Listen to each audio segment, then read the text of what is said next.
আজকের বিষয় সন্ধিক্ষণে generation Z এবং শ্রী অরবিন্দের প্রাসঙ্গিকতা।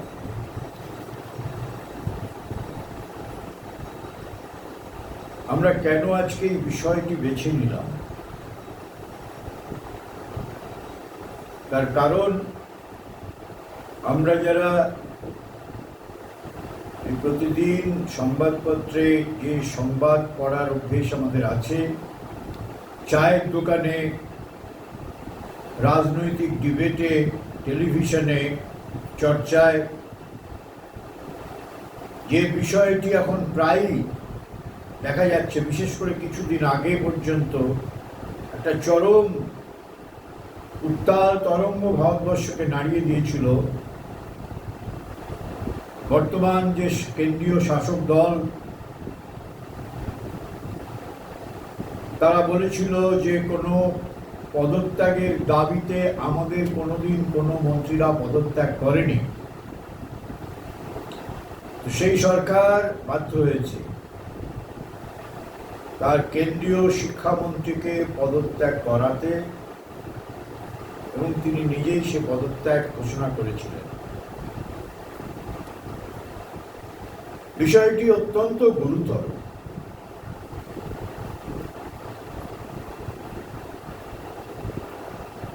জেন জেড অর্থাৎ জেনারেশন জেড কাদেরকে বলা হয়? জেনারেশন জেড হচ্ছে সেই তরুণের দল যাদের ধরুন বয়স 1990 সাল থেকে 2010 সালের মধ্যে যারা জন্মগ্রহণ করেছে। অর্থাৎ সর্বাধিক বয়স হচ্ছে 30 আর সর্বনিম্ন বয়স হচ্ছে 16 থেকে 30 যাদের বয়স, তাদেরকে বলা হয় জেন জেড, জেনারেশন জেড। এই ক্যাটেগরিগুলো করেছেন পাশ্চাত্যের একজন সমাজবিদ। আমি সেটা নিয়ে দীর্ঘ আলোচনা করবো না, কারণ মূল আলোচনাটা অনেক গভীর। আর তারপরের যে গ্রুপটি, অর্থাৎ 16 নিচে যারা আছে, তাদেরকে বলা হয় জেন আলফা। অর্থাৎ যে সমস্ত ছেলেমেয়েরা মাধ্যমিক দেবে, ম্যাক্সিমাম তাদের বয়স 10 থেকে আনুমানিক, এই জেন আলফা। আমি গত দুদিন আগের কাগজে দেখলাম জেন আলফারাও বিদ্রোহ করছে ভারতবর্ষে। কি? আমাদের স্কুলে, আমাদের বিদ্যালয়ে যে সুযোগ সুবিধাগুলো আমাদের পাওয়ার কথা প্রত্যন্ত অঞ্চলে সরকারি স্কুলে, সেই সুবিধাগুলো নেই। ন্যূনতম সুবিধা শিক্ষা লাভের জন্য, অর্থাৎ স্কুল বিল্ডিং, প্রয়োজনীয় শিক্ষক, প্রয়োজনীয় পরিকাঠামো, তার মধ্যে শৌচাগার, তার মধ্যে উপযুক্ত পড়াশোনার আবহাওয়া।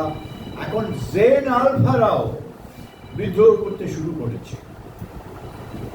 পরিস্থিতিটা এতটাই গভীর, এটাকে কোনোরকম ভাবে উপেক্ষা করা যায় না, অন্তত যারা আমরা একটু ভাবি। এবং আজকে সরকার কিন্তু খুব চিন্তিত, কারণ আমি বললাম না যে সরকার, কেন্দ্রীয় সরকার বলেছে আমাদের কোনো মন্ত্রীরা কোনো দাবি দেওয়াতে আজ পর্যন্ত কোথাও পদত্যাগ করেনি। কিন্তু এই প্রথম তার শাসক দলের ইতিহাসে একজন কেন্দ্রীয় মন্ত্রী পদত্যাগ করলেন। এতটাই উত্তাল দাবি কি?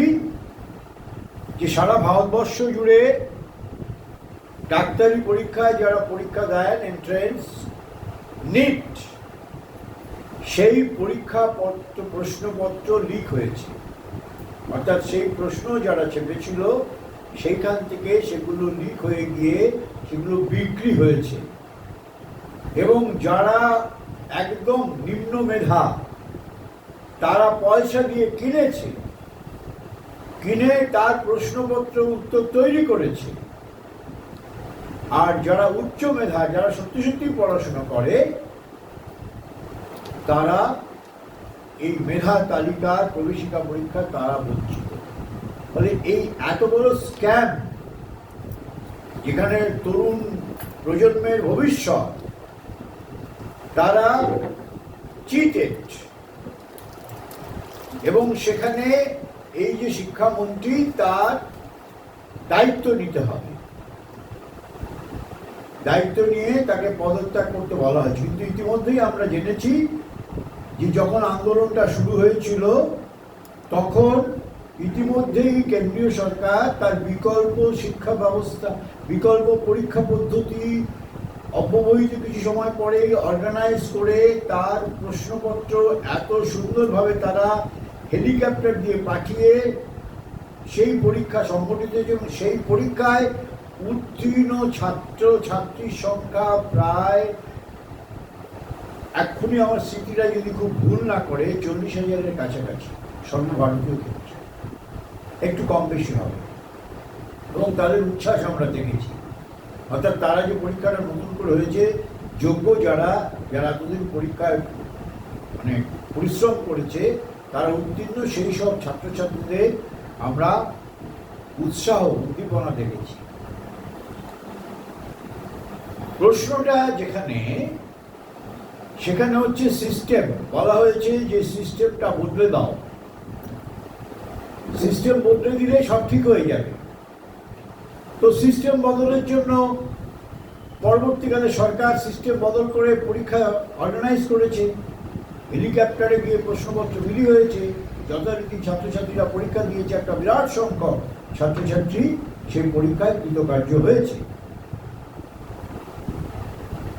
কিন্তু সিস্টেম বদলালেই মানুষ বদলায় না, আবার সেই সিস্টেম করাপ্ট করে, সেটা প্রমাণ ইতিহাস দেখিয়েছে। আমি আবারও বলবো, আমি এই আলোচনায় এই প্রসঙ্গটা অনেকবার এনেছি বিভিন্ন জায়গায়, এখানেও কার্ল মার্কসের একটা বিখ্যাত কথা আছে, by changing the machinery man changes his nature. এটা যে কত বড় ভুল ঐতিহাসিকভাবে। কার্ল মার্কস মানুষের মনস্তত্ত্ব বোঝেননি, তিনি ঐতিহাসিক বিশ্লেষণ করেছেন, তিনি আর্থিক, অর্থনৈতিক, রাজনৈতিক আন্দোলনটাকে তিনি বিশ্লেষণ করেছেন, তার অবদান কম নয়। কিন্তু মানুষের গভীরে, মানুষ যে একটা অতলান্ত সমুদ্রের গভীরে, যে টিপস অফ দি আইসবার্গ, হিমশৈলের চূড়াটা মানুষে দেখা যায়, কতটা গভীরে তার রয়েছে শিকড় সেটা দেখতে পায় না। যেমন হিমশৈলের চূড়া দেখেই বুঝতে হয়। কার্ল মার্কসও অন্যান্য বড় মহামানবের মতো তিনি মানুষের যে প্রকৃতির যে গভীরতা, তার সমস্যা, তার উৎস কি, কার্ল মার্কস কেন সিওরবিন্দের আগে, দায়িত্ব নিয়ে বলছি, এইভাবে মানুষকে কেউ আবিষ্কার করেনি। এটা সিওরবিন্দের অসামান্য অবদান পৃথিবীর ইতিহাসে। আমি সে প্রসঙ্গে আসছি। তাহলে কার্ল মার্কস বলেছিলেন, by changing the machinery man changes his nature, সেটা পৃথিবীতে কোথাও হয়নি। সোভিয়েত রাশিয়ায় সমাজতন্ত্র প্রথম বিপ্লব হলো, সেটা আবার কোলাপস করলো, সোভিয়েত নেই। চায়নায় 1949 সালে চায়নার প্রথম মাও সেতুংয়ের নেতৃত্বে বিপ্লব হলো, সেটাও আজকে বিশুদ্ধ চাইনিজ পার্টি নেই, আজকে তারা ক্যাপিটালিজমের সাথে তারা সহাবস্থান করেছে, ক্যাপিটাল সোশ্যালিজম নেই। ইউরো কমিউনিজম ফেল করেছে, কোথাও বিশুদ্ধ সমাজতন্ত্র নেই। সমাজতন্ত্রের যে যে তত্ত্ব, যে তুমি সিস্টেম চেঞ্জ করে দাও, সব কিছু করে দাও, মানুষ বদলে যাবে, হয় না। কেন, মানুষ ইটসেলফ, সে তার নিজের ভিতরে যে প্রকৃতির সিস্টেম আছে, প্রকৃতি, সেইটাতে যদি তুমি সেইখানে হাত না দিতে পারো, সেই কাজটা না করতে পারো, তাহলে তুমি কত সিস্টেম বদলাবে, কতজন। এরপরে তো প্রতিদিন, প্রতি মাসে আমরা সংবাদপত্র দেখব যে আজকে অমুক মন্ত্রীকে পদত্যাগ করতে বলা হচ্ছে, কালকে অমুক মন্ত্রীকে, তরশু অমুক মন্ত্রীকে, রাজ্যে রাজ্যে মন্ত্রীদের পদত্যাগে হিড়িক শুরু হবে। কেন কেন্দ্রীয় সরকার অনড় ছিল, তার একটা যুক্তি ছিল, তার জায়গায় দাঁড়িয়ে বলছে, আমি তাকে সমর্থন করছি না, বলছে আজকে আমি একটা মন্ত্রীকে পদত্যাগ করালাম এই পরীক্ষার কেলেঙ্কারির জন্য, কাল কেলেঙ্কারি হবে না তার কোনো প্রমাণ আছে। ঠিক তারপরেই দেখলাম ঝাড়খণ্ডে শুরু হয়ে গেছে বিশাল ছাত্র আন্দোলন। তবে সৌভাগ্যের কথা, সেখানে কোনো পলিটিক্যাল আন্দোলন বা পলিটিক্যাল স্লোগান এখনো পর্যন্ত আসেনি। এর মধ্যে পলিটিক্স ঢোকে, যে অমুক মন্ত্রী পদত্যাগ চাই, কেন্দ্রীয় মন্ত্রীর পদত্যাগ চাই, এই ইস্যুগুলো আসেনি। তার একটা জেনুইন ইস্যুর উপর এখনো নন পলিটিক্যাল ইস্যুটা। প্রশ্ন হচ্ছে যে আজকে জেনজি, আমি এবার আলোচনা করবো জেনজিদের বয়স কত। আমি বললাম যে তাদের বয়স হচ্ছে ধরুন 30, মানে 19 থেকে 30, এই হচ্ছে এই 16 থেকে 30 এই বয়সে যা তার জেনজি বলা হয়। তাদের প্রতিবাদ, তাদের প্রশ্ন করার যে ক্ষমতা, ঔদ্ধত্য বা স্পর্ধা বা সাহস, সেটা তাদের আছে এবং সেটাকে তারিফ করতে হবে। তারা সব কিছুতে প্রশ্ন করছে এবং এই শ্রেণীটার বৈশিষ্ট্য কি, এরা আগেকার যে আমাদের সময়, আমাদের যখন বয়স ছিল 16 থেকে 30, আমাদের যা চরিত্র আর এখনকার যে যাদেরকে বলা হয় জেনজি, তাদের চরিত্র এক নয়। মানে এখনকার এই বয়সে ছেলে মেয়েদের হাতে স্মার্টফোন আছে, ইনস্টাগ্রাম আছে, তারা রিল তৈরি করে, তারা ইউটিউব তৈরি করে এবং ইউটিউব দেখে, তারা আর্টিফিশিয়াল ইন্টেলিজেন্সে অভ্যস্ত, তারা গ্লোবাল কালচারের খবর রাখে, অর্থাৎ মোবাইলের মধ্যে সমস্ত পৃথিবীর কোথায় কি হচ্ছে তার গ্লোবাল কালচার হাতের তালুর মধ্যে, এবং তারা সব খবর রাখে। এবং সবচেয়ে একটি বড় প্রবণতা কোচিং সেন্টার কালচার, অর্থাৎ এখন জেনজি সম্প্রদায়ে যারা পাশ করা ছেলে মেয়েরা কোচিং সেন্টার কালচারের প্রবণতা তাদের বেশি। অর্থাৎ তারা তাদের এই পরীক্ষায় উত্তীর্ণ হওয়ার জন্য, সাকসেস হওয়ার জন্য তারা কোচিং সেন্টারগুলোর আশ্রয় নেয়। এবং সাধারণ নিম্ন মধ্যবিত্ত ঘরের ছেলে মেয়েরা অনেক উঁচু পরীক্ষায় যে পরিমাণ টাকা গুনতে হয় কোচিং সেন্টারে, বড় বড় সেই টাকা দেওয়ার তাদের সামর্থ্য থাকে না। অর্থাৎ কোচিং সেন্টার ওরিয়েন্টেড যে কালচার, সেটা এই শ্রেণীর মধ্যে আছে। আমি কেন বলছি এর পরে আসছি। কম্পিটিটিভ এক্সামিনেশন, এখন তারা প্রতি মুহূর্তে কম্পিটিটিভ এক্সামিনেশনের মুখোমুখি হচ্ছে, যে তার ধ্যান জ্ঞান হচ্ছে কালকে অমুক পরীক্ষা দেবো, পরশু তরশু, অর্থাৎ তাদের পুরো এনার্জিটা, তাদের থিঙ্কিং প্রসেসটা হচ্ছে কম্পিটিটিভ এক্সামিনেশন ওরিয়েন্টেড। এবং ধর্ম আধ্যাত্মিকতাকে তারা প্রতি মুহূর্তে প্রশ্ন করছে এবং তথাকথিত ধর্ম আধ্যাত্মিকতার যে চেহারা আজকে প্রিভেলিং কন্ডিশনস, তাকে তারা, তার প্রতি তাদের বিদ্রোহ বা অনীহা তথাকথিত ধর্ম আধ্যাত্মিকতার প্রতি। তাদের মধ্যে একটা শ্রেণীর মধ্যে একটা জাতীয়তা বোধ আছে, অর্থাৎ দেশের কোথাও কিছু হলেই তারা একযোগে একটা প্রতিবাদ মুখর হয়। কিন্তু এদের মধ্যে একটা ভবিষ্যৎ নিয়ে প্রচন্ড ইনসিকিউরিটি আছে। কাল কি হবে, আমি পাশ করে চাকরি পাবো তো, আমি জয়েন্টে পাশ করতে পারবো তো, যদি সেরকম র্যাঙ্ক না করতে পারি তাহলে তো একটা প্রাইভেট মেডিকেল কলেজে ভর্তি হবো, সেখানে অনেক টাকা গুনতে হবে, আমার বাবার অত অর্থ, প্রতি মুহূর্তে একটা টেনশন। অর্থাৎ এই প্রজন্মটা খুব বৈপরীত্যমূলক। এই প্রজন্মটাকে একদম মানে হোলসেল সার্টিফিকেট দেওয়ার মতো নয়। জেনজি, যারা জেনজিকে নিয়ে মাতামাতি করছে, জেনজিকে বুঝতে হবে, জেনজিকে নিজেকেও বুঝতে হবে, আর যারা জেনজির হয়ে যারা আন্দোলন করছে তাদেরকেও বুঝতে হবে এই প্রজন্মটাকে। এই প্রজন্মের ত্রুটি এবং তার সাফল্য, তার গুণ এবং তার দোষ, দোষ বলবো না, তার অপূর্ণতা বলাই ভালো, কারণ দোষটা সিস্টেমে সে গড়ে উঠেছে, সবটাই তার দোষ নয়। এটাকে যদি না বোঝা যায়, এই আন্দোলন হাজারবার হবে ভারতবর্ষে, আগামী নতুন সরকার এলেও হবে। যেমন ঝাড়খণ্ডে হচ্ছে, বিহারে হয়েছে কিছুদিন আগে, আবার অন্য রাজ্য হবে, এখানেও শুরু হয়ে গেছে, এখানেও জেনজির আন্দোলন শুরু হয়েছে বিক্ষিপ্ত হয়ে। কিন্তু কোথাও আমাদের নিয়ে যাবে না এই আন্দোলন, লিখে রাখুন। যদি শ্রী অরবিন্দকে বিশ্বাস করি, যে শ্রী অরবিন্দ মানুষের গভীর অতলান্ত সমুদ্রের থেকে মানুষের প্রকৃতির ভিতর কি আছে উদ্ধার করে এনে পৃথিবীর মানুষের কাছে দিয়েছেন, এটা নতুন আবিষ্কার ছিলই, সবটাই ছিল, আবিষ্কার তিনি করেছেন। নিউটনের যেমন মাধ্যাকর্ষণ সূত্র পৃথিবীর সৃষ্টি উষাকাল থেকেই ছিল, কিন্তু কেউ জানতো না। নিউটন সেটাকে আমাদের সামনে সেই সিস্টেমটাকে তুলে ধরেছে। সুতরাং শ্রী অরবিন্দ নতুন কিছু বলেনি, যেটা আছে সেটাকে এনে আমাদের সামনে এনেছেন। পৃথিবীতে এটা তার একটা বড় অবদান। তাকে যদি বুঝতে না পারি, মানব চরিত্রকে বুঝতে পারবো না।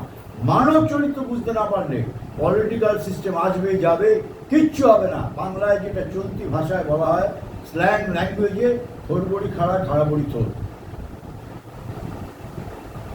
সুতরাং এইখানে আমাদের বুঝতে হবে, তার কারণ দেখুন,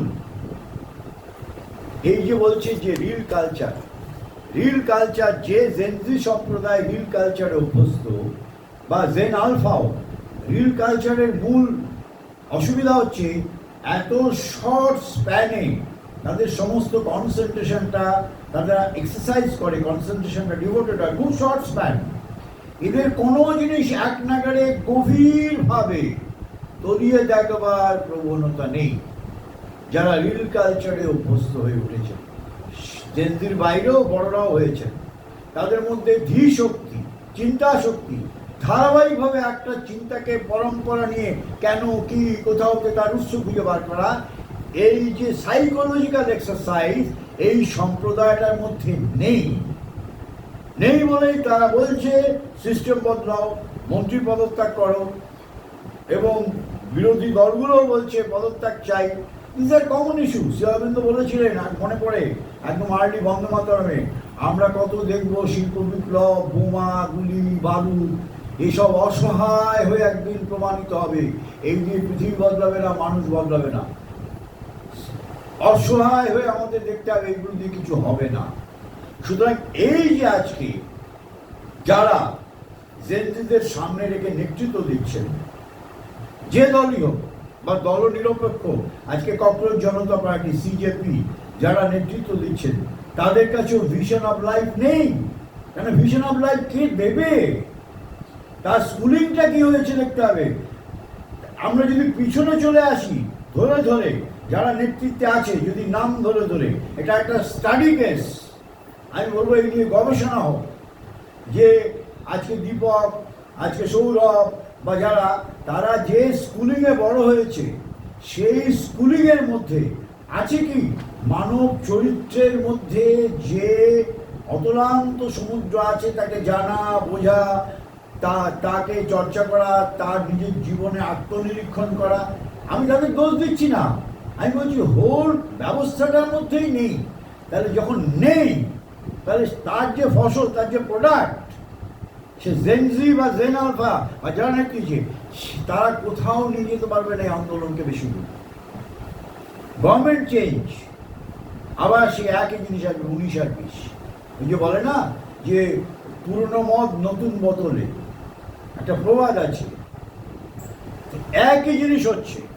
সুতরাং আজকে জেনজি সম্প্রদায়ের মধ্যে যে একটা সার্বিক দৃষ্টি, দ্য ভিশন অফ লাইফ, যেটা শ্রী অরবিন্দ এইখানে বলছিলেন, আমরা শুনছিলাম তার এই স্বাধীনতা দিবসের বাণীতে, আমি কি, কেন, কোথাওতে, আমি কেন এলাম পৃথিবীতে। পশুকুল বিবর্তনের শেষ ধাপ, যে পশুরা এসেছিল আমাদের ঠিক আগের প্রজাতি, সেইখানে থেমে গেল না কেন? কেনই বা তাদের পরে আমরা এলাম মনুষ্য নামক প্রজাতি? এইসব প্রশ্নের উত্তর যদি মানুষের জীবনের কাছে না থাকে, তারা যেখানেই যাবে, তারা প্রশাসক হন, ব্যবসায়ী হোক, শিক্ষাবিদ হোক, আমলা হোক, রাজনীতিবিদ হোক, তাদের কাছে যদি এই টোটালিটি অফ লাইফ যদি না জানা থাকে, তারা এই বিশ্ব সংসারে, আমার দেশের যে সামগ্রিক যে রোগের যে বীজ যেখানে আছে, সেইটাকে ধরতে পারবে না। সেজন্য শ্রী অরবিন্দের এই তার পথটা হচ্ছে, শ্রী অরবিন্দ বলেছিলেন it is nearer to homeopathic treatment বলেছিলেন। অর্থাৎ হোমিওপ্যাথ রোগের চিকিৎসা করে না, রোগীর যে মনস্তত্ত্ব, সেই মনস্তত্ত্বটাকে আগে ধরবার চেষ্টা করে, তার কেস স্টাডি করে, তার অরিজিনটা কি। সেজন্য একই সিমটম বাহ্যত দুটো রোগী আলাদা। যারা কনস্টিটিউশনাল ট্রিটমেন্ট করে হোমিওপ্যাথিক চিকিৎসকরা, তারা দুজনকে দুরকম ওষুধ দেবে, দুজনেরই জ্বর, কিন্তু যিনি রিয়েলি কনস্টিটিউশনাল ট্রিটমেন্ট করে যে হোমিওপ্যাথি ডাক্তার, তিনি দুজনকে দুরকম ওষুধ দেন। দুজনের চরিত্র আলাদা, দুজনের হেরিডিটি আলাদা। কিন্তু অ্যালোপ্যাথিক ওষুধ তো তা নয়। অ্যালোপ্যাথি হচ্ছে সিমটম বেস, তোমার সিমটম হচ্ছে প্যারাসিটামল। শ্রী অরবিন্দের হচ্ছে যে মানুষের প্রকৃতি যদি আমরা না বুঝি, তাহলে আমরা মানুষের সামনে যে সমস্ত সমস্যা আসছে, আজকে জেনজি সম্প্রদায়কে আমরা দায়ী করছি, যদি দায়ী করি যে তারা বিপদগামী, তাদের কাছে টোটাল ভিশন নেই, হ্যাঁ, তারা জানে না জীবন কি, তারা শ্রী অরবিন্দের মানব প্রকৃতি কি জানে না, তাদেরকে আমি দোষ দেবো না। তাদেরকে শুধু বলবো তারা পুরো আলোটা পায়নি। কিন্তু বলবো যদি আঙ্গুল দিতে হয়, আঙ্গুল দোষারোপ যদি করতে হয়, আঙ্গুলটা উল্টো দিকে ঘোরানো উচিত। অর্থাৎ তাদেরকে পৃথিবীতে যারা এনেছে, তারা এনেছে পিতামাতা, আর তারা বড় হয়েছে তারপরে কোথায় একটা শিক্ষা ব্যবস্থার মধ্যে। তাহলে দ্বিতীয় দায়ীকে শিক্ষক। কেন দুটো জায়গায় হচ্ছে স্কুলিং হয়, এই দুটো ক্ষেত্রেই হচ্ছে ভাইটাল। প্রথম স্কুল হচ্ছে তার পরিবার, তার পিতামাতা। দ্বিতীয় স্কুল হচ্ছে যে প্রথাগত বিদ্যালয়ে পড়ে। তাহলে যে বাবা মা নিজেই জানে না what is the life in totality, what is the life in totality, যে সনাতন ভারতবর্ষ জীবনকে দেখিয়েছে তার বেদ উপনিষদের মধ্যে। রবীন্দ্রনাথ কেন চিরকাল প্রাসঙ্গিক থাকবে প্রশ্নকে আমরা তুলেছি। রবীন্দ্রনাথ চিরকাল কেন প্রাসঙ্গিক?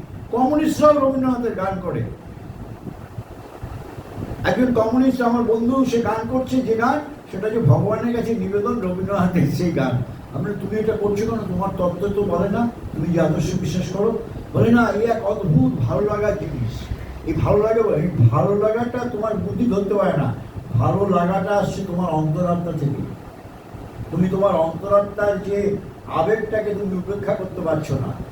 কিন্তু তুমি যখন আমার সাথে যদি বসো আলোচনা, বলে আমি ভগবান বিশ্বাস করি না, তুমি যে গানটা করছো এটা কিন্তু ভগবানের উদ্দেশ্যে তার গান, রবীন্দ্রনাথের গান। রবীন্দ্রনাথ চিরকালীন তিনি প্রাসঙ্গিক থাকেন, তার কারণ রবীন্দ্রনাথকে বলা হয় উপনিষদের কবি। তার কারণ রবীন্দ্রনাথের বাবা প্রতিদিন সকালবেলায় প্রাতঃকালে তাকে ঘুম থেকে জানিয়ে তাকে স্নান করাতেন, তারপরে উপনিষদের টিচিং একটা শিশুকে যেভাবে দেওয়া যায়, এই ছিল তার স্কুলিং। তাহলে স্কুলিংটা যেখানে হচ্ছে, রবীন্দ্রনাথ যে প্রোডাক্টের ভিতর দিয়ে এসছে, যে সিস্টেমের ভিতর দিয়ে, আমরা সেটাকে কখনো ধরবার চেষ্টা করিনি। না রাজনীতিবিদরা, না মানে দক্ষিণপন্থী, না বামপন্থী রাজনীতিবিদরা। যে রবীন্দ্রনাথ কোন সিস্টেমের মধ্যে দিয়ে রবীন্দ্রনাথ হয়েছেন, রবীন্দ্রনাথ মৃত্যুকে কিভাবে জয় করেছেন, যখন তার কাছে যেমন হতাশা এসছে, দুঃখ এসছে, অপমান এসছে, গ্লানি এসছেন, তিনি ফিরে গেছেন প্রকৃতির কাছে।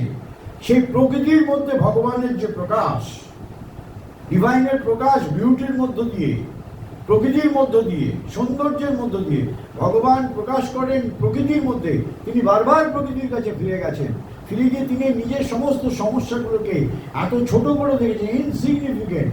বিশ্ব সংসার চলছে, তার পুত্র মারা গেছে, তিনি দেখছেন চাঁদ উঠেছে, চাঁদ ঠিক উঠেছে, পৃথিবী তো ঠিক চলছে, কোথাও তো কম পড়েনি, তাহলে আমার দুঃখটা কেন এত বড় হবে?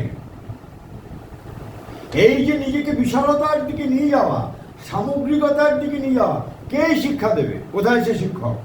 কোথায় আমার বাবা মা? আমার বাবা মারা কি শিশুকে বলে তোমার পড়াশোনাটা তোমার জন্য নয়, তোমার পড়াশোনা হচ্ছে যে সিস্টেমের মধ্যে দিয়ে তুমি বড় হয়েছো, যে সিস্টেম তোমাকে গ্রুমিং করছে, তোমাকে সাপোর্ট করছে, এই বিশ্ব প্রকৃতি, সেই তুমি বিশ্ব প্রকৃতির একটা পার্ট। তোমার বিশ্ব প্রকৃতির মধ্যে সেই দায়বদ্ধতা আছে। তোমার শুধু জীবন তোমার চাকরির জন্য নয়, তোমার প্রমোশনের জন্য নয়, তোমার বিবাহের জন্য নয়, তোমার জান্তক্রিয়া, সেক্স ইম্পালসে কতগুলো সন্তান সন্ততি জন্ম দেওয়ার জন্য নয়। তাহলে তোমার সাথে একটা গরু, ভেড়া, ছাগল, বাঘের সাথে প্রভাব থাকে। সেই বিবেকানন্দ বলেছিলেন না যে মানুষের সাথে তার পার্থক্য কি? জন্তু, সেও একটা জৈবিক তাড়না, প্রাণিক তাড়নায় সে সন্তানকে জন্ম দেয়, মানুষও দেয়। সেই জন্য মা বলেছিলেন পৃথিবীতে কটা সন্তান এসছে, অত্যন্ত প্রস্তুতি নেওয়া অবস্থায় সন্তানকে আনতে হলে প্রস্তুতি নিতে হয়, অ্যাসপায়ার করতে হয়। অ্যাসপায়ার করবে কে? যে অ্যাসপিরেশনের তার মানেই যার কাছে নেই, যার কাছে ভিশন অফ লাইফই নেই, সে হয় দক্ষিণপন্থী বলবে, তার কাছে একটা একটা মানে সোকল্ড একটা সামাজিক রাজনৈতিক সে দর্শনে বিশ্বাস করে, আর যে বামপন্থী সে বামপন্থী দর্শনে বিশ্বাস করবে, যে তুমি সিস্টেম বদলে দাও, গভর্নমেন্ট বদলে দাও, অনাচারীদের শাস্তি দাও, জেলে পড়ো, পাপীদের মৃত্যুদণ্ড দাও। This is useless, irrelevant. তার কারণ শ্রী অরবিন্দ বলছেন, তুমি যদি অন্যায়কারীকে শাস্তি দাও, অন্যায়কারী যে অন্যায় করছে, আমাদের যে গীতায় বলা আছে যে অপরা প্রকৃতি মানুষকে করায়, নিম্ন প্রকৃতি, সেই নিম্ন প্রকৃতি বিশ্ব চরাচরের মধ্যে সেই শক্তি এবং সত্তাগুলো ঘুরে বেড়াচ্ছে। তুমি একজনকে নিহত করলে, কিন্তু সেই যে সত্তা সে আর একজনের উপর ভর করবে। সুতরাং সে যাতে তাকে ভর না করতে পারে, তাকে যাতে ইনস্ট্রুমেন্ট হিসেবে ব্যবহার না করতে পারে, তার প্রকৃতির যে অনুশীলন শৈশব থেকে, সেই অনুশীলন কোথায়?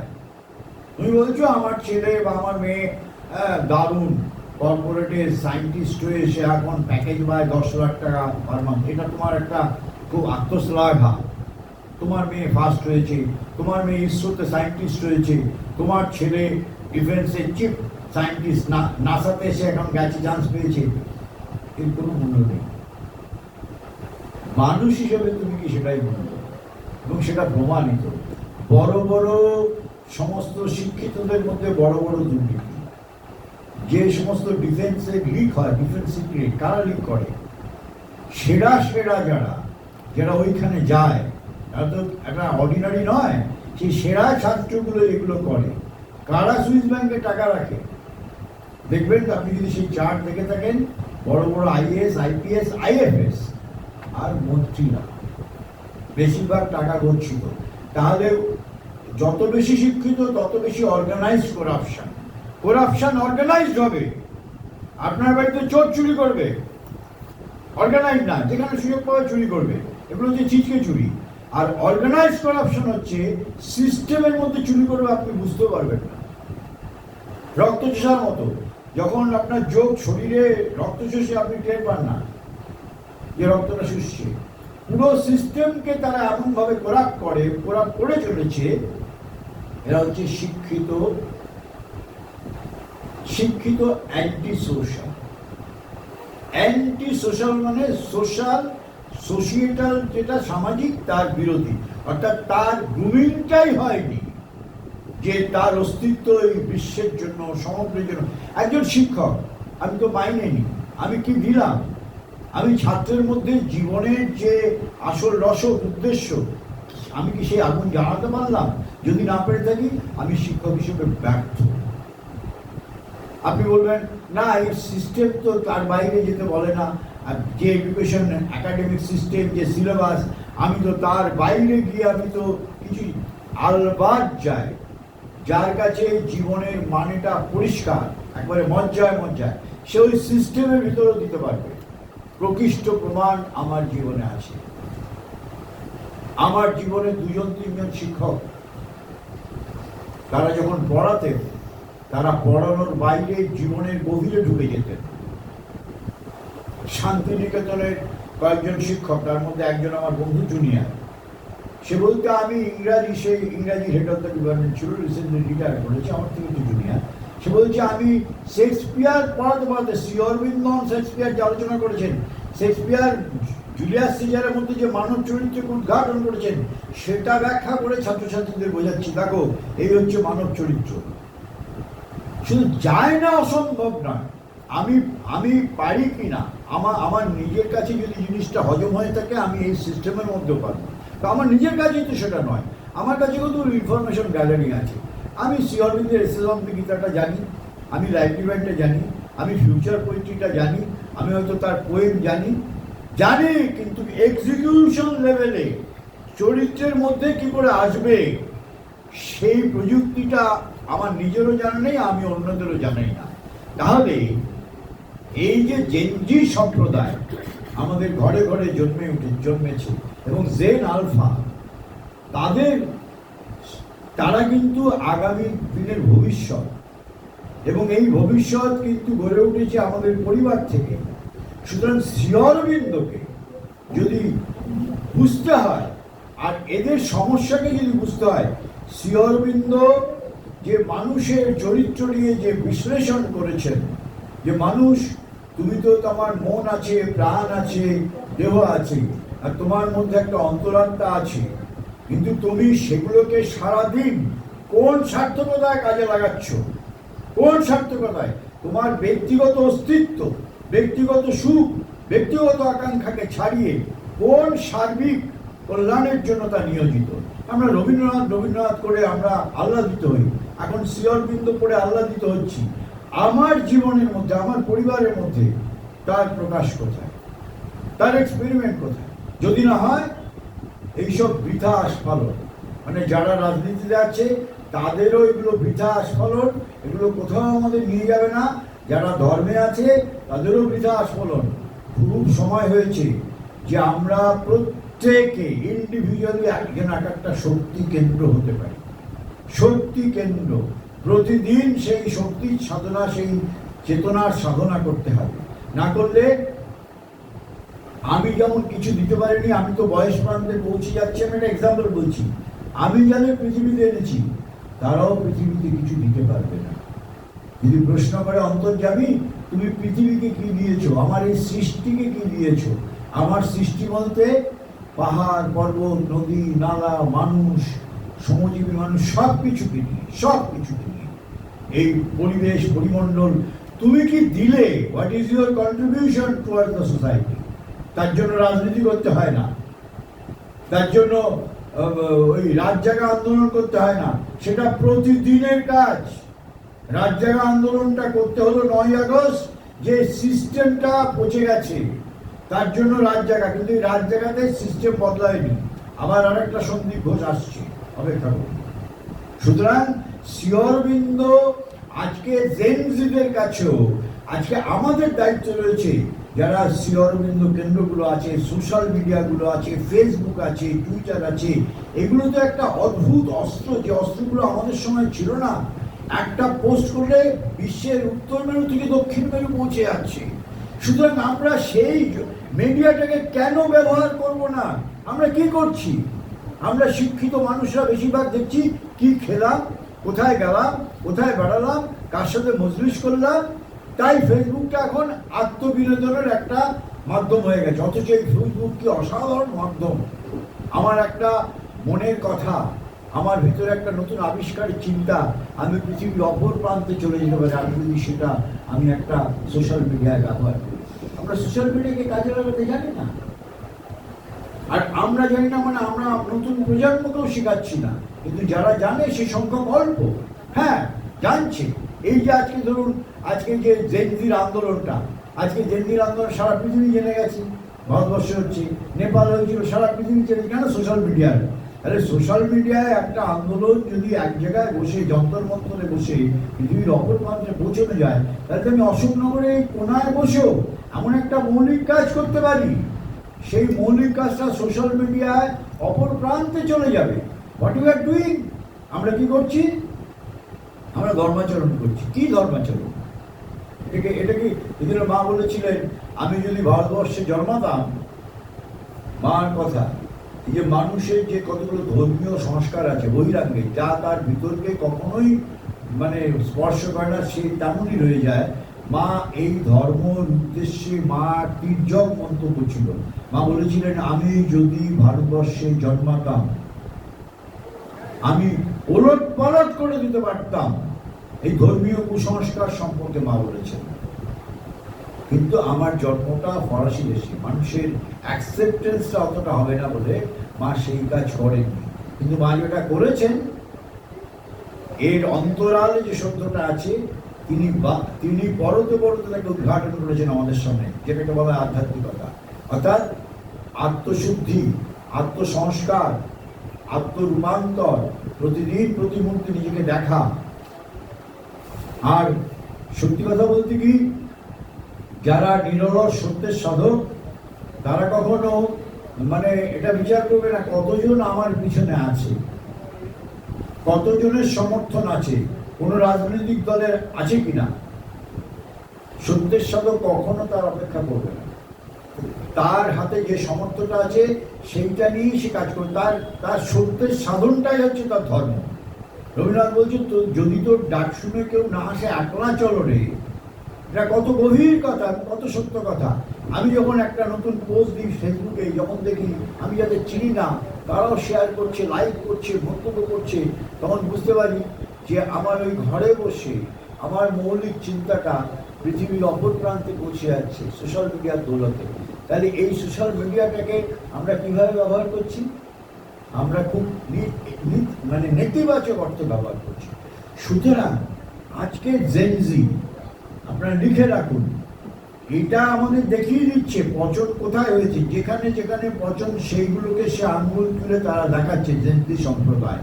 সেই জন্য তাদেরকে আমরা বাহবা দেব, কিন্তু অ্যাট দি সেম টাইম তাদের উপর নির্ভর করা যাবে না।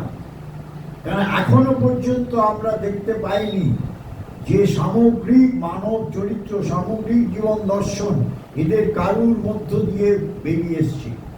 তাদের কোনো প্রেস মিটে দেখিনি, কোনো আলোচনায় দেখিনি। সে আপনি সিজে দীপককেই বলুন, আর সৌরভ দাসকে বলুন, আর যাদের বলুন, নেহা বোরান এক মেয়েটার কি নাম, আমি একটা উদাহরণ দিয়ে বলছি, তাদের সামনে কোনো বড় ভিশন নেই, ভিশন অফ লাইফ নেই। ভিশন অফ লাইফ না থাকলে কার্ল মার্কসের কথা, by changing the machinery man changes his nature, কোনোদিন হয়নি, হবেও না। শ্রী অরবিন্দের কাছে আসতে হবে। সেই জন্য শ্রী অরবিন্দ বলেছিলেন যে man material is nothing but spiritually everything. Spiritually মানে যে স্পিরিচুয়াল, যে আধ্যাত্মিক চেতনা আমরা প্রত্যেকে বহন করছি আমার আত্মার মধ্যে, সেটাকে প্রতি মুহূর্তে আমরা অবজ্ঞা করছি। কেন করবো অজ্ঞান? প্রতি মুহূর্তে এত বড় ইনজাস্টিস, এত বড় অবিচার পৃথিবীতে দ্বিতীয় নাই। কেন অবিচার? যিনি আমাদের জন্মের উষাকাল থেকে আমাদের ভিতরে সেই চেতনা হিসেবে অবস্থান করছেন, আত্মিক চেতনা, তার দিকে আমাদের আগ্রহ নেই। আমাদের আগ্রহ আছে জীবনের বাইরের দিকে। বড় জোর যারা ধার্মিক তাদের আগ্রহ আছে পুঁথির দিকে, ন্যায়শাস্ত্রের দিকে, ধর্মীয় অনুষ্ঠানের দিকে, প্রতিষ্ঠান করার দিকে। কিন্তু আমরা প্রত্যেকেই একটা ইন্ডিভিজুয়াল প্রতিষ্ঠান। রবীন্দ্রনাথ নিজেই একটা প্রতিষ্ঠান, বিবেকানন্দ নিজেই একটা প্রতিষ্ঠান, রামমোহন নিজেই একটা প্রতিষ্ঠান। একজন ব্যক্তিও তার নিজস্ব গণ্ডিবদ্ধ জীবনের মধ্যে, অঞ্চলের মধ্যে সে নিজে একটা প্রতিষ্ঠান হতে পারে, তার জন্য দল লাগে না। সুতরাং প্রতি কোনায় কোনায় আমাদের শক্তি কেন্দ্র গড়ে তুলতে হবে। শ্রী অরবিন্দ বন্দে মাতরম বলেছেন, শক্তি কেন্দ্র মানে আমি নিজে সেই শক্তির কেন্দ্র কিনা, আমাকে তো জানতে হবে। আজকে দেখবেন এই যে আজকে 15ই আগস্টে গেল, সকাল থেকে কি সুন্দর, অত সুন্দর স্বদেশী গান বাজছে। আমি সকালবেলা ওটা শুনছিলাম, আমার কানে আসছিল। কিন্তু পাশাপাশি যখন আমি আমার এই অশোকনগরবাসীটার দিকে তাকাই, অশোকনগর থেকে হোয়াট ইজ সি, এই গান যখন কানে আসছে, এই গান আমাদের মর্মে পৌঁছেছে, পৌঁছাবে, কোনো পার্সেন্টেজ আসবে না, 0.1%ও আমাদের মর্মে পৌঁছয়নি। মর্মে যদি পৌঁছতো, আজকে এই শহর কেন, এই শহরের মতো গোটা ভারতবর্ষের শহর আছে, তার এই দুরবস্থা হতো না। অবিশ্বাস, সন্দেহ, অসম প্রতিযোগিতা, গালমন্দ, স্ল্যাং ল্যাঙ্গুয়েজ, ভাষা সন্ত্রাস, রাজনৈতিক মানে লাভের জন্য একে ছোট করা, ওকে বড় করা, তার সাথে গানগুলো বেরান্ত, কোথাও আমাদের জীবনকে এগুলো স্পর্শ করেনি। যা স্পর্শ করেনি সেগুলো আমাদের বৃথা। তাহলে নতুন করে শুরু করতে হবে, এবং নতুন করে শুরু করার জন্য শ্রী অরবিন্দ পৃথিবীতে এসেছিলেন। সেই জন্য রবীন্দ্রনাথ বলেছিলেন, মেঘ যখন জমে তখন তাকে সময় দিতে হয়, মেঘ যখন জমে মানে একদিন সেই জমা মেঘ বাড়ি বর্ষণ করে পৃথিবীকে সঞ্চিত করবে, ধরণী শস্য শ্যামলা হবে। শ্রী অরবিন্দের ক্ষেত্রে একই নিয়ম প্রযোজ্য। রবীন্দ্রনাথ বলছেন যে তিনি আত্মসাধনায় তিনি নিমগ্ন আছেন, তার সমগ্র সাধনার ফল নিয়ে তিনি যখন বেরিয়ে আসবেন, তার জন্য আমাদের অপেক্ষা করতে হবে শ্রীনন্ত বিশ্বে। সে অপেক্ষা করতে হবে তিনি যখন আমাদের সেই জিনিসটা দেবেন, তিনি যখন সে আত্মার বাণী বহন করে আমাদের সামনে আসবেন। আমরা শুনেছি আজকে তাকে অগ্নিযুগের ঋষি বলা হয়। আজকে ক্ষুদিরামের শহীদ দিবস গেল।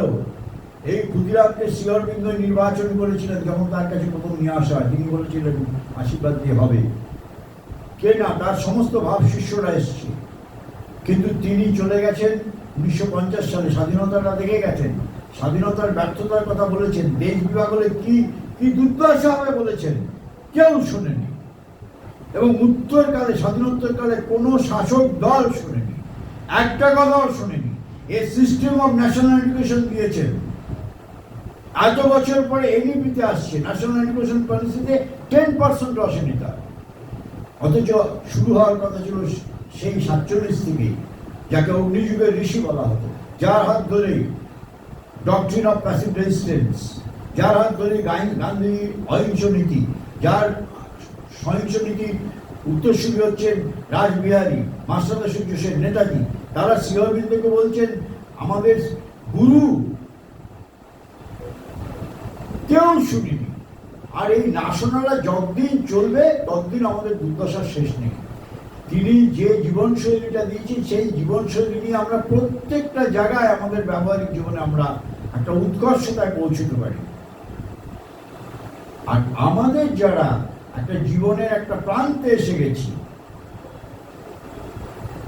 আমাদের এখনো কিছু দেওয়ার আছে। এই যে নতুন প্রজন্ম জেন জি, জেন আলফা, তাদের প্রতি আমাদের একটা দায়িত্ব আছে। সেই দায়িত্বটা নতুন করে শুরু করি।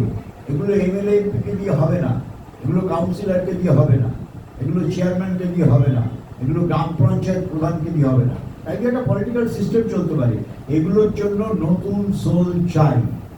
এবং সেই সরকার, আদর্শ সরকার, যে সরকার এই কাজগুলো যারা করছে, যে প্রান্তে শক্তি কেন্দ্র হয়ে, যে স্পিরিচুয়াল সেন্টারগুলো, যে ইলুমিনেটিং সেন্টারগুলো, তাদেরকে সে প্রমোট করবে, স্পন্সর করবে। এইটাই হচ্ছে সরকারের পলিটিক্যাল ভূমিকা। যেমন আগে রাজা রাজরাজরা সমস্ত যে সঙ্গীত শিল্পকলা হয়েছে, স্থাপত্য হয়েছে, রাজারা স্পন্সর করতেন। এই যে সমস্ত যে ক্লাসিক্যাল মিউজিক, সেই সময় গভর্নমেন্ট তো না, রাজারা স্পন্সর করতেন। এই জন্য আমরা এত বড় বড় শিল্পী পেয়েছি, এত স্থাপত্য শিল্পকলা। সরকারের কাজ, এই কাজগুলো যারা করে তাদেরকে স্পন্সর করা। সরকার যদি না করে, বুঝতে পারবে সে উন্নয়নের টাকা অনেক ঢালবে। আবার প্রাইমারি স্কুলের জন্য ঢালছে। কেজরিওয়াল যেমন দিল্লিতে করেছিল, সমস্ত সরকারি স্কুলগুলো প্রাইমারি লেভেলে নতুন করে সাজানো হচ্ছে। সমস্ত কিন্ডারগার্টেন প্রাইভেট স্কুলগুলো বন্ধ হয়ে যাবে। নতুন সার্কুলার এসে গেছে, তোমার এনওসি নেই, তোমার নিজস্ব জমি নেই, তোমার লিজ নেই, স্কুল বন্ধ করো, নাহলে প্রতিদিন 10,000 টাকা করে ফাইন। অলরেডি অর্ডার বেরিয়ে গেছে, ডিআই এর অর্ডার। অর্থাৎ সমস্ত ছাতার মতো স্কুলগুলো বন্ধ হয়ে যাচ্ছে আগামী 6 মাসের মধ্যে। জেনে রাখুন, যারা জানেন না তাদের জন্য বলছি। সরকারি স্কুলগুলোকে প্রমোট করবে, অর্থাৎ সরকারি স্কুলের ইনফ্রাস্ট্রাকচার বাড়াবে। কিন্তু ইনফ্রাস্ট্রাকচার যে বাড়াবে, সেই শিক্ষক কোথায়, কে দেবে সেই শিক্ষকদের ট্রেনিং? আমার প্রশ্ন তো সেখানে। তারা তো নিজেরাই জানে না হলিস্টিক এডুকেশন কি, ইন্টিগ্রাল এডুকেশন কি। তাহলে তাদেরকে বলতে হয় পন্ডিচেরি থেকে ইন্টিগ্রাল এডুকেশন নিয়ে যারা রিসার্চ করছে তাদেরকে ধরে আনতে হয়। সরকারের সেই উৎসাহ আছে? কতদিন এনইপি আসবে আমি জানি না। এনইপির যে ফুল, তার চেহারাটা বহু দেরি আছে। কারণ যারা প্রশিক্ষণ দেবেন তারা নিজেরাই জানেন না। তা আমাদেরকে কিন্তু এখনো সময় আছে। এই জেন আলফা গ্রুপটার উপর ভরসা আছে। জেন আলফা গ্রুপটার বয়স কিন্তু 16-র নিচে। এরাই কিন্তু জেনজি হবে, মানে ওই ক্যাটেগরিতে যাবে। এখনো সময় আছে এই গ্রুপটার সম্বন্ধে সচেতন হয়, এই শ্রেণীটার সম্পর্কে, শিক্ষকদের, বাবা মাদের এবং রাষ্ট্রপ্রধানদের, রাষ্ট্রকে। না হলে কিন্তু মানুষ একটা থিঙ্কিং অ্যানিম্যাল, একটা অ্যানিম্যাল ম্যানের ছাড়া কিচ্ছু হবে না। হয়তো তার ডিগ্রি থাকবে, পিএইচডি থাকবে, তার একাডেমি পুরস্কার থাকবে, তার রাষ্ট্রপতি পুরস্কার থাকবে। আপনি যেরকম মতো রাষ্ট্রপতি পুরস্কার প্রত্যেক বছর সাথে সাথে যারা পায়, কি সমাজটা বলতে সমাজের দিকে তাকালে আপনার মনে হবে না একদিকে সমাজের জন্য পিছনে চলছে, হোয়াট ইজ দ্য এফেক্ট। তার কারণটা কি? আমরা যেভাবে মূল্যবান নির্ধারণ করছি সেটা এতটাই বহিরাঙ্গে যে তাদের কিছু হবে না। সুতরাং ফিরতে হবে শ্রী অরবিন্দের কাছে, কারণ শ্রী অরবিন্দ কোনো মত নয়, কোনো ডক্ট্রিন নয়, কোনো ধর্ম নয়। মা বলছেন শ্রী অরবিন্দ পৃথিবীতে এসেছিলেন মানুষকে, জীবনকে কিভাবে দেখতে হয় সেই দেখার দৃষ্টিটা দিতে, এবং তাকে কি করে অনুশীলন করে সেটাকে রূপান্তর করা যায় সেইটাকে দিতে এসেছিলেন। তিনি কোনো ধর্মমত প্রচার করেননি, তার কোনো সম্প্রদায় নেই, তার মধ্যে কোনো দীক্ষার বালাই নেই। শ্রী অরবিন্দ ওই কাজটা করতেই আসেননি। শ্রী অরবিন্দ গোটা মানব জাতিকে দেখিয়েছেন, দেখো টিপস অফ দি আইসবার্গের মতো অতলান্ত সেই সমুদ্রের নিচে মানব প্রকৃতির এই জঞ্জাল, এই বিষ, এই অন্ধকার আছে। এই অন্ধকারকে আগে জানো, নাহলে তুমি আগামী দিনে যে সন্তানটাকে জন্ম দেবে ওই জিনিস হবে। বলছেন কি হবে? তিনি বলছেন, শুনে রাখুন, বলছেন ছোট ছোট খুদে ওষুধ তৈরি হবে। একদম বাংলা করে বলছি, ছোট ছোট খুদে ওষুধ। ছোট ছোট খুদে ওষুধ মানে শিক্ষিত ওষুধ, অর্থাৎ তারা শিক্ষিত, তারা নিজেদের মানে স্ট্রিমে তারা অনেক একাডেমিক সাকসেস করেছে, কিন্তু তাদের প্রকৃতিতে তারা স্বার্থপর। প্রকৃতি তারা স্বার্থপর। তারা কখনো কখনো নিজেদের পদ মর্যাদা, তাদের মানে সুনামের জন্য তারা অনৈতিক কাজ করতে দ্বিধাগ্রস্ত হয় না, যা দেখছেন তো। সুতরাং এই খুদে খুদে ওষুধ তৈরি হবে, ঠিক এই কথা তিনি ইংরাজিতে লিখেছেন, বাংলায় বললাম। এই সিস্টেমের মধ্যে দিয়ে যদি এরা বড় হয়। সুতরাং আজকে শ্রী অরবিন্দের আবির্ভাব দিবসে এই বার্তা আমাদের পৌঁছানো দরকার। এখনো সব শেষ হয়ে যায়নি, এখনো সময় আছে। পৃথিবী নিজেকে সূর্যে নিয়ে পৃথিবী আমাদেরকে বহন করতে পারে। আমরা এক্সটিংক্ট হয়ে যেতে পারি। একটা জেনারেশন কিন্তু এক্সটিংক্ট মানে কি একবার সব শেষ নয়, থেকেও না থাকার মতো পৃথিবী থাকবে। কেন পৃথিবীটা কিন্তু হিউম্যান সেন্ট্রিক নয়, এটা বলে শেষ করে দিচ্ছি। ধরে নিন পৃথিবীতে একটা নাগাসাকি হিরোশিমার মতো ওরকম 10 গুণ মানে হাইড্রোজেন বোম ব্লাস্ট হলো, পৃথিবীর বেশিরভাগ মানুষই মরে গেল, নিশ্চিহ্ন হয়ে গেল জনবসতি। পৃথিবী থাকবে, আর্থ প্ল্যানেটটা থাকবে। মানুষ যদি না থাকে পৃথিবীর আর সবাই থাকবে, কিন্তু অন্যেরা যদি না থাকে, পৃথিবীর অন্য উপাদানগুলো যারা থাকে তারা মানুষ থাকবে না। অর্থাৎ পৃথিবীতে যদি বন চলে যায়, জলাশয় চলে যায়, ফসল উৎপাদন যদি কমে যায়, যদি কম্পিউটারাইজেশনের ফলে জলের স্তরের মধ্যে, যখন আমি রিসেন্টলি একটা ফেসবুকে দিয়েছি, কলকাতা 2040-এর মধ্যে বিপন্ন, বড় ভূমিকম্প ধস নামবে। আমি একটা বড় রিসার্চ ওয়ার্কের মতো আমি ফেসবুকে দিয়েছি গত পরশুদিন। তো আমরা যদি এই পৃথিবী সম্পর্কে, সামগ্রিকতা সম্বন্ধে আমাদের দর্শন না থাকে, আমরা নিজেদের পায়ে নিজেরা তোড় মারছি। আমরা নিজেদের জীবিকা ছাড়া আর কিছু বুঝি না। আমরা আমাদের ইষ্টকে আমাদের স্বার্থের জন্য ব্যবহার করছি, কিন্তু ইষ্ট যে কি চান তার জন্য আমাদের কোনো দায় নেই। আমরা এখানে আসি, এখানে বলে না, যে কোনো ধরনের আমার এটা পূর্ণ হোক, আমার ছেলে পাস করুক, আমার ছেলে ভালো লয়ার হোক, আমার ছেলে ভালো সায়েন্টিস্ট হোক, আমি যেন অমুক জায়গায় প্রমোশন পাই, এই হচ্ছে সম্পর্ক। কিন্তু তার কি ইচ্ছা আমার ভিতর দিয়ে, তার লীলা, তাতে আমার কোনো আগ্রহ নেই। আগ্রহ নেই তার প্রমাণ আমি যা আছি তাই থাকছি এখন। আর আমার সেই মানে কি বলবো, যেটা দেখা যায় না, অবাঞ্ছিত প্রকাশ আমার ভিতর দিয়ে বেরিয়ে পড়ছে। আমার সেই বিচার করার ক্ষমতা, মন্তব্য, অসহিষ্ণুতা, ইনটলারেন্স, আমার ভাষা, কোনো কিছুই আমার পরিবর্তন হচ্ছে। আমি সেই মানুষটাই আছি। আমি বলছি আমি মায়ের ভক্ত। কিসের ভক্ত? আমার নিজের প্রকৃতি পরিবার। আমি সেন্টারে আসি কেন? আমরা হচ্ছে স্ক্র্যাপ ম্যাটেরিয়াল, ভাঙা চোরা লোহা। ওটা কারখানায় যাবে, ডাইসে যাবে, ডাইসের প্রোডাক্ট বেরিয়ে আসবে। আমরা শ্রী অরবিন্দ মায়ের কাছে এসেছি ভাঙা চোরা লোহার মতো, এইখানে এসে ফিনিশ গুড হয়ে বেরোবো। আজ না, কাল না, পরশু না, 10 বছর পর। এই তো আমাদের সাধনা। তা যদি না পারি কি জবাব দেবো অন্তর্যামীর কাছে?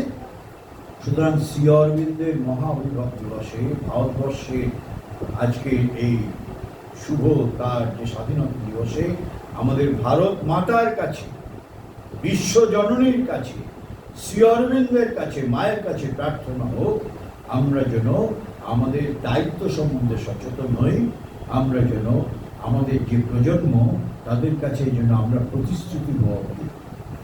নমস্কার।